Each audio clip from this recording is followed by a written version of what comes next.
this week is the week that I'm supposed to get my copy edits from my publisher, so I figured now would be a great time for a week in my life vlog, a week in my life as an author with a book deal, and showing you a little bit about some of the things that go on behind the scenes in the process of making a book.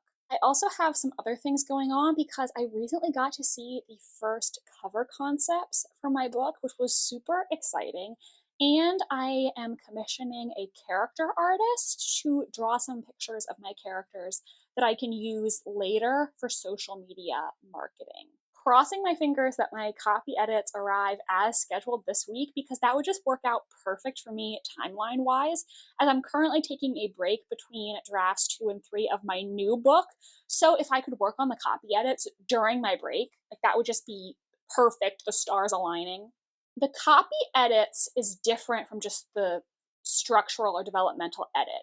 An edit that you do with your editor is focused on making the book better in terms of things like plot, characters, whereas the copy edit is supposed to be more concerned on things like spelling, grammar, continuity errors, points of confusion, the more detailed stuff like that. It's not a time when you're making major changes to the book. It's just making sure that everything is consistent and correct. So I am waiting on that this week, and I am excited to see how that's going to turn out. The other thing that's going on is I need to send some reference images to my character artist so that she can draw my characters. But guys, I screwed up. Okay, let me tell on myself here. So my idea for the character art is to get 7 portraits done for my 7 main characters. My book, The Cloak and Dagger Club, centers around a club of crime writers in the 1930s where a real murder occurs, and so I wanted to get someone to draw each member of the club. But here's where I screwed up, because when I filled out the form, I wrote the names of 7 characters, but put 6 in the total. And I paid the invoice already. I paid the deposit, which is non-refundable, when it said 6 and not 7. So now I'm kind of wigging out, which I understand logically. It's probably not going to be a big deal. I mean, let's be honest. I wrote 7 character names on the inquiry form, and the artist didn't notice either. And I don't think she's going to be like, well, I could do 6, but 7 is just too much, so I'm canceling this project, I'm keeping the deposit. Like, logically, that's probably not going to happen. But I'm like, goddamn, why couldn't I have counted before I paid the deposit? Oh, God. And you know why I made this mistake? Because there's a line in my book where it says, at the beginning of the book, the Cloak and Dagger Club had 6 members. But that's before my main character shows up, and she's the 7th. So it's 7, not 6. But it's gonna be fine, right? It's gonna be fine. I emailed back and I was like, oh, I'm so sorry, I can't count. Can you actually do 7? I'll pay you the extra money. Yeah. But lesson learned, kids. Double check your information before you pay the invoice. Yeah. So that's what's going on this week. Hopefully I get my copy edits and I didn't totally screw myself out of money by accidentally putting 6 on the inquiry form. Telling on myself here, but this literally just happened, and yeah. So stick around to see what happens in this week in my author life. In case you're new here, hi, my name is Jackie. I'm usually not such an idiot, and I'm an author of historical mysteries. My debut, The Cloak and Dagger Club, is coming out somewhere 2026 from Berkeley, an imprint of Penguin Random House. So make sure to hit subscribe if you want to see more updates on my author journey. The other thing that I'm going to do today is film some more episodes for my Detection Club series. The Detection Club was a real 1930s mystery writers organization that inspired the fictionalized club in my book. And so I've been making Instagram reels and YouTube shorts talking about the people who are actually in this club. Check them out on my page if you haven't already. Right on schedule, the copy edits arrived in my inbox today, and they are due 2 weeks from now. Looking at it, it seems doable. There are 71 comments that the copy editor left in my document, all of which, just at a glance, look fair game to me, and obviously other in-document changes for things like spelling, grammar, and formatting. But it seems straightforward, which is good. Ideally, a copy editor is supposed to be focused on things like spelling, like grammar, like sticking to the style guide, or spotting continuity errors. I have heard horror stories from some people where they have a copy editor who is making changes that don't need to be made, rewriting sentences when really the sentence was perfectly fine to begin with. Or on the other hand, I've heard of people who get their copy edits back and they're like, there's no comments in my document. I'm kind of concerned that maybe they didn't catch all the errors. To me, this copy editor seems like they were very careful, but also everything they're saying was fair and was in the realm of what they're supposed to be doing.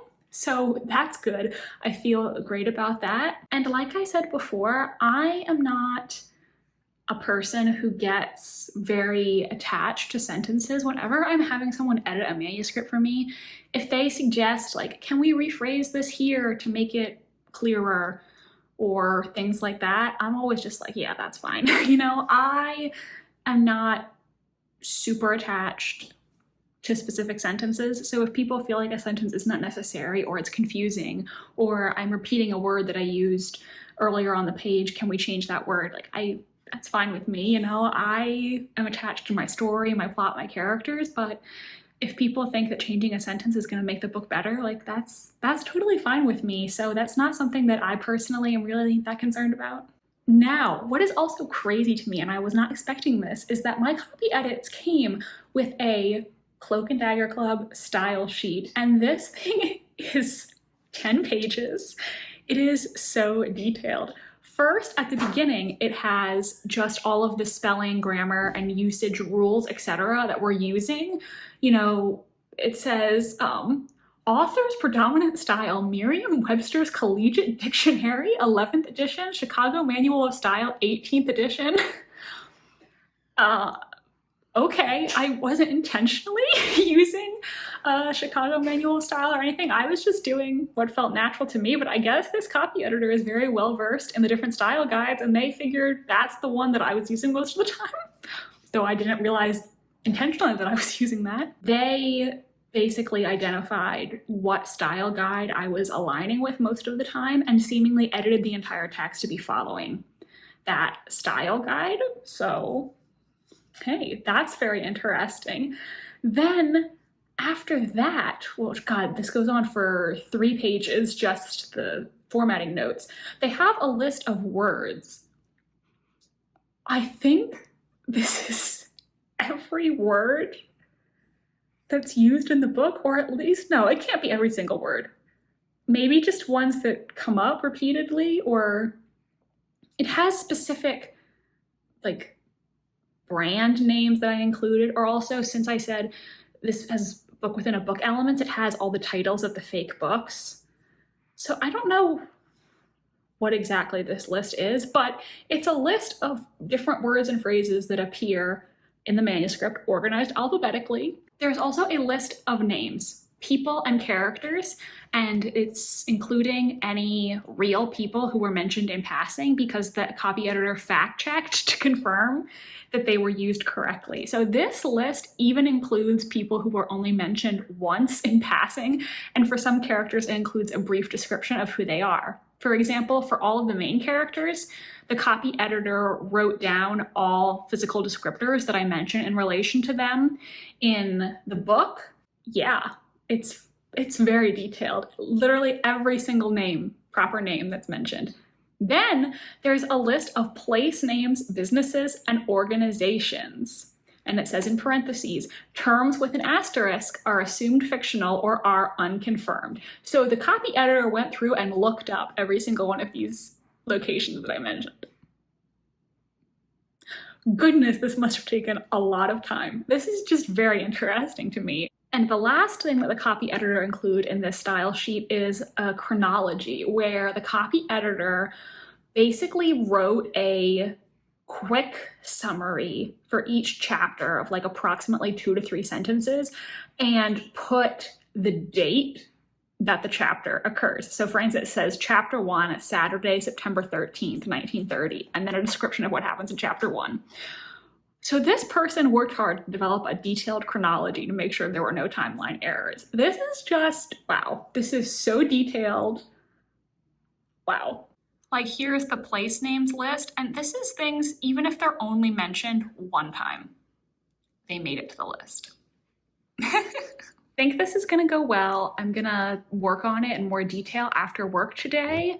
I was a little nervous when I saw the email and it said that I had 2 weeks, but looking at the comments, I feel like I should be able to get it done in 2 weeks, no problem. You know, I've heard of some people, they get their copy edits back and it's like 200, 300 comments. So 71, I can do 71. It shouldn't be a problem.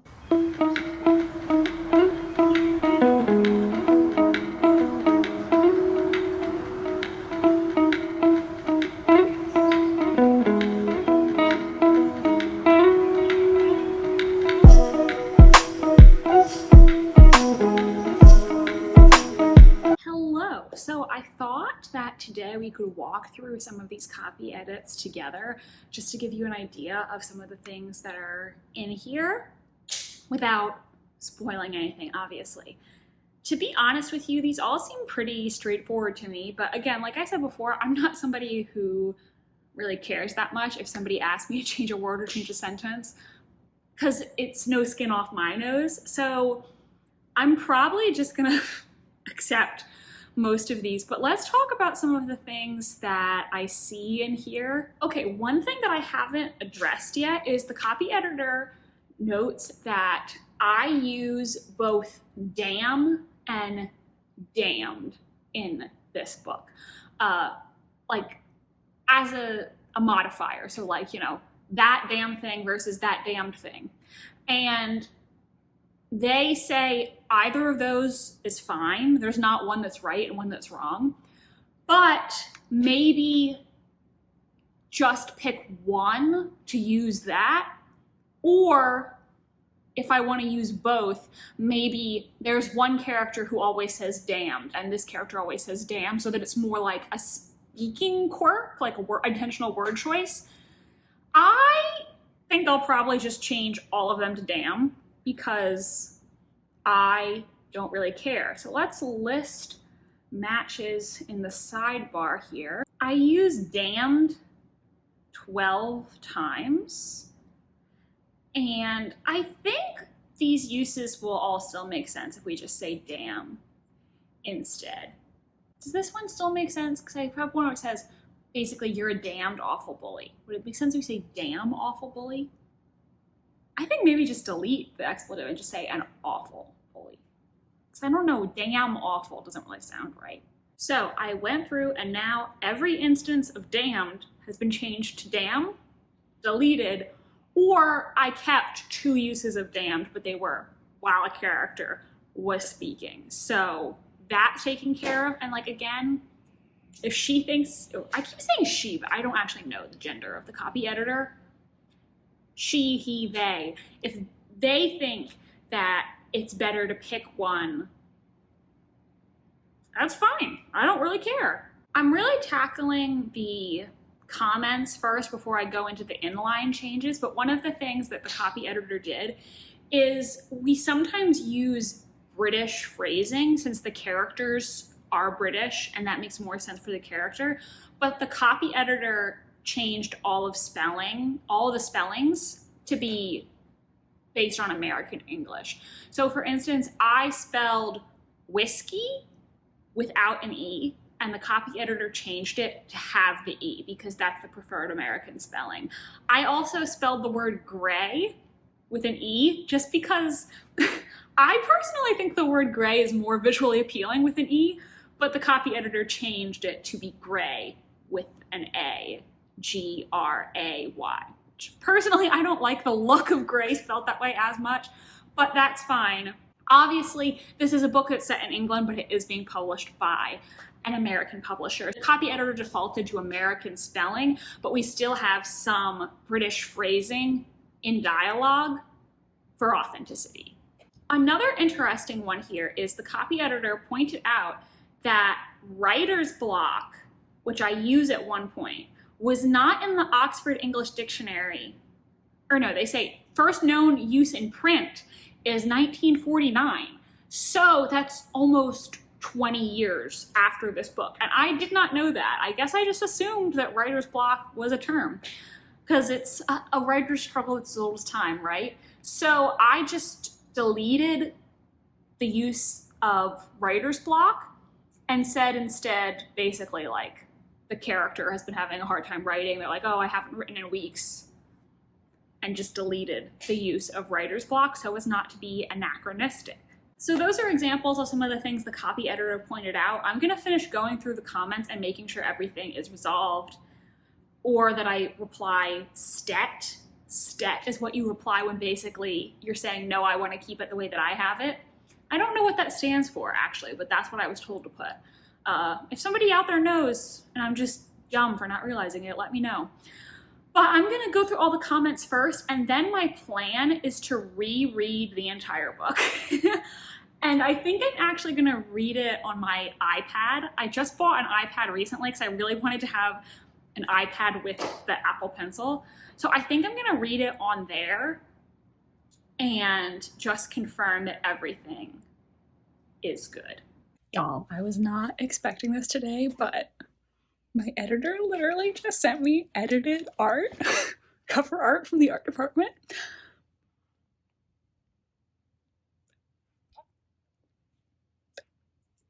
It looks so good. Like, I'm gagged. So basically what happened is last week they sent me 2 different cover concepts, which I liked.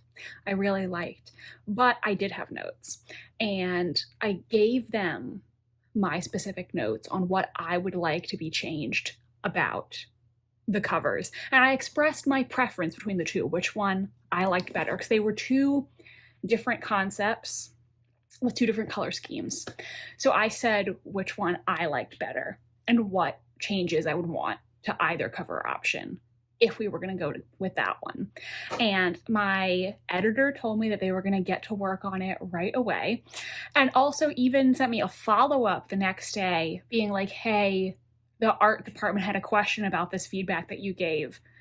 Do you have like any reference images for what you're looking for? And that made me feel really good, because I was like, oh, they're like actually taking my feedback seriously and are really trying to make sure they understand what I'm asking for, and that I'm happy. But I was not expecting them to send an edited cover image only a week later. I knew she said that they were going to get to work on it ASAP, but I figured it would be a few weeks till I heard back again, because obviously I'm sure they're very busy. But guys, she sent me 2 edited versions of my preferred cover option. They look really good. They look really good. They implemented the feedback that I gave, and I love them. I do still have like a really nitpicky comment, because so she sent me 2 edited versions, and she let me know which one the art department likes better out of the 2, but they wanted me to see both anyway, just to hear what I thought. And I agree with them that the one they like better, I also like better. However, I do want to move something on the cover if I can. So I just emailed my agent to be like, what do you think about if I ask them to move this thing, to see if she agrees and if she thinks that's reasonable? So I'm gonna wait to see what she says, and then I'll email back. But like, it looks good. It looks so good. I love it. I love it. I meant to tell you in this vlog about what it's actually like working with a publisher on your cover, but I wasn't expecting to get the edited cover back today, so I was not prepared.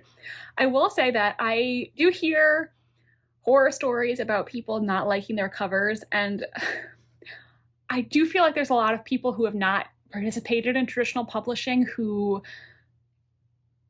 spread the narrative that traditionally published authors get no say in their covers, which is true for some people. But I will say, in my experience, they have been very communicative and very receptive. They asked me for my ideas, what I like, what I don't like. And when I did have changes to their potential cover concept, they immediately got to work and just totally listened to what I said.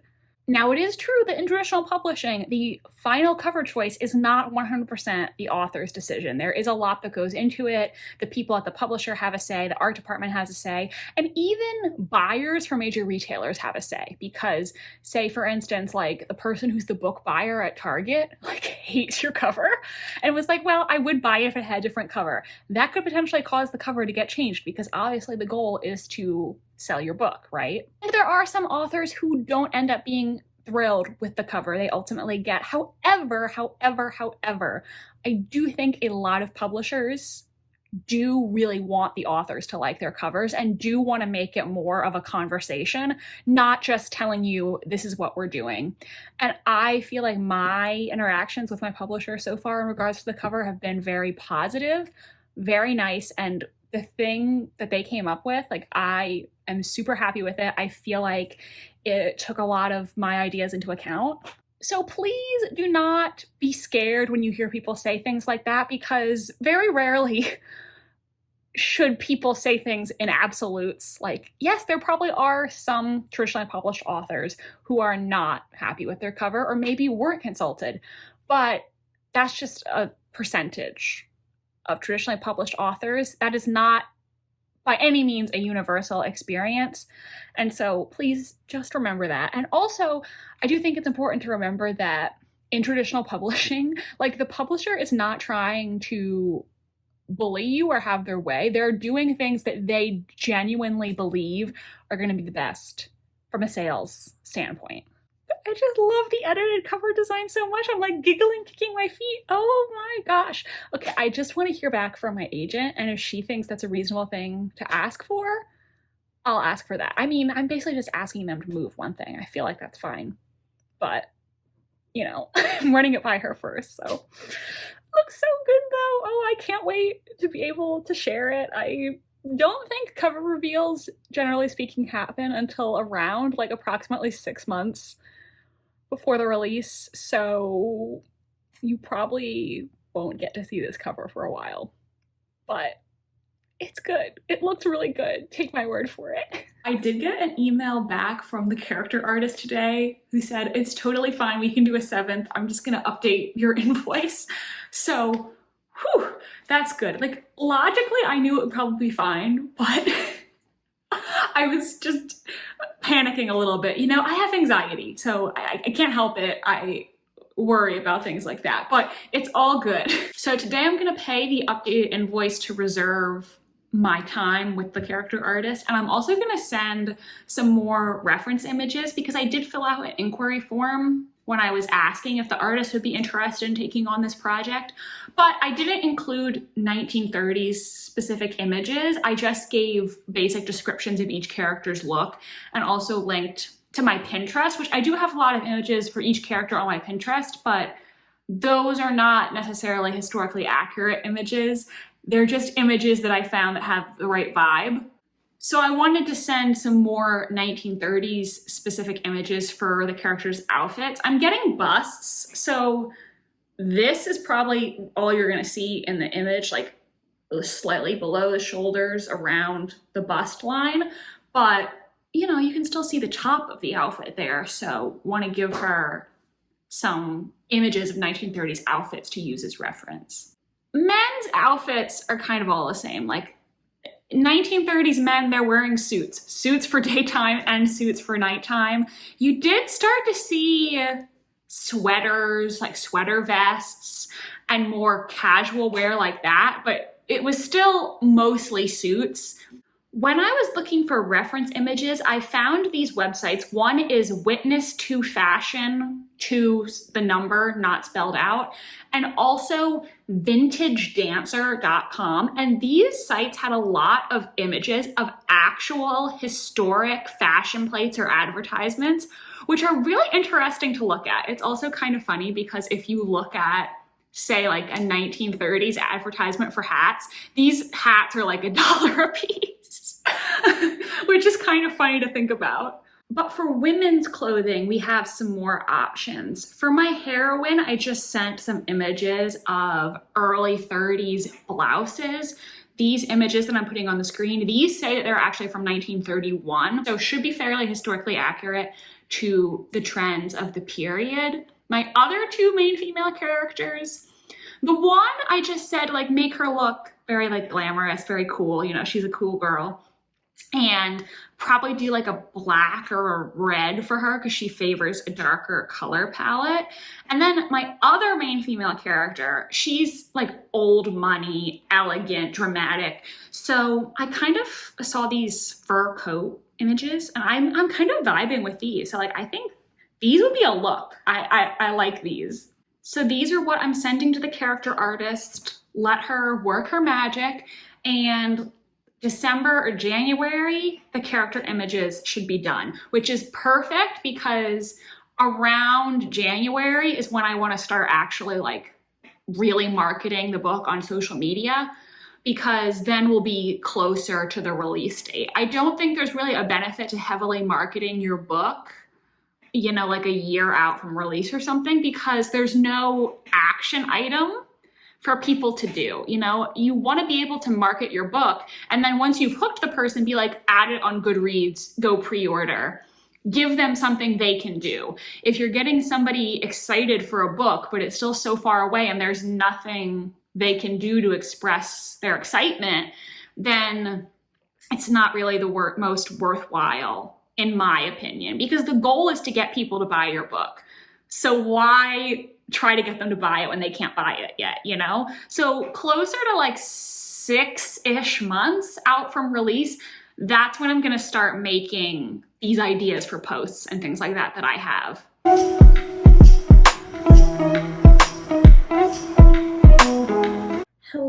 Hello. So I finished going through all of the comments on my copy edit, and now what I did is I downloaded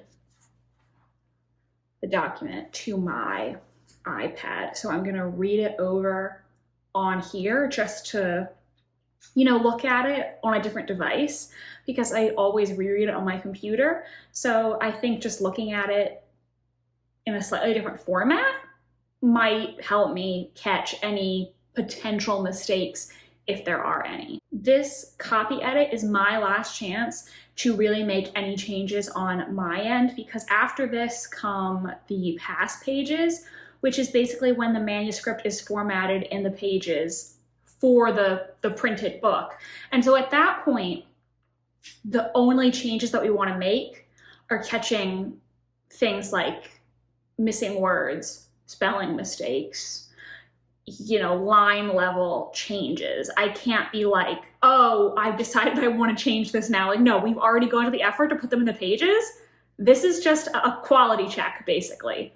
And off the top of my head, I can't think about anything with the book that I want to change. I mean, I went through a grand total of 9 drafts over the last 2 years. So I think all changes that I could think of have been implemented already, but obviously I want to reread and just be really careful to make sure that everything is how I want it, since this is my last opportunity. Another thing is that with the copy edit, I am also supposed to write my dedication and my acknowledgments. So I am making a list of all the people to thank in my acknowledgments, and I'm going to write those. I think I might write those out on my iPad too. I just bought this because I really wanted to have an Apple Pencil, and let me tell you, so far it is very satisfying. I do quite enjoy the Apple Pencil. So I did also ask my editor if she could give me a list of all the people at Berkeley who have worked on this book so that I can thank them in the acknowledgments. I don't interact with those people directly. Really, everything is through my editor, but obviously they're still working really hard to help get this book ready. So I think it is a good idea to thank them, you know, like they're contributing to this book's hopeful future success. So she said she's gonna get me that list. And the only thing is, we don't really know who's going to be working on the audiobook at this point. So she said I can just leave placeholders for those people, and then we'll add those later.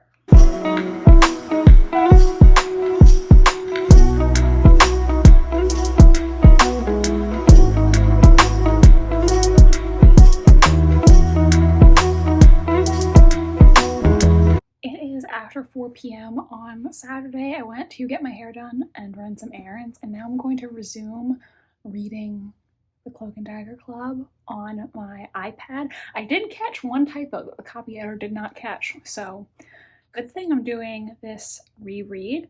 And what is so funny to me is that the book starts on Saturday, the 13th of September, and today is Saturday, the 13th of September, which I didn't even realize. It just worked out that way. Isn't that so funny? But I got through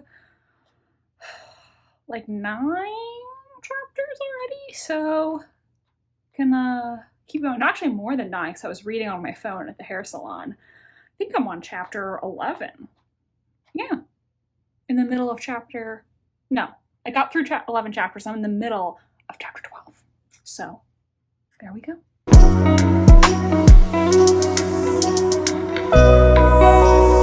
Hello everybody, it is once again Sunday, and so this is going to be the end of my week in my life as an author vlog. I'm about 50-ish% of the way through my reread for copy edits, so all is going well, and I will be back with another vlog soon. So make sure to hit subscribe if you haven't already, and like this video so I know you enjoyed.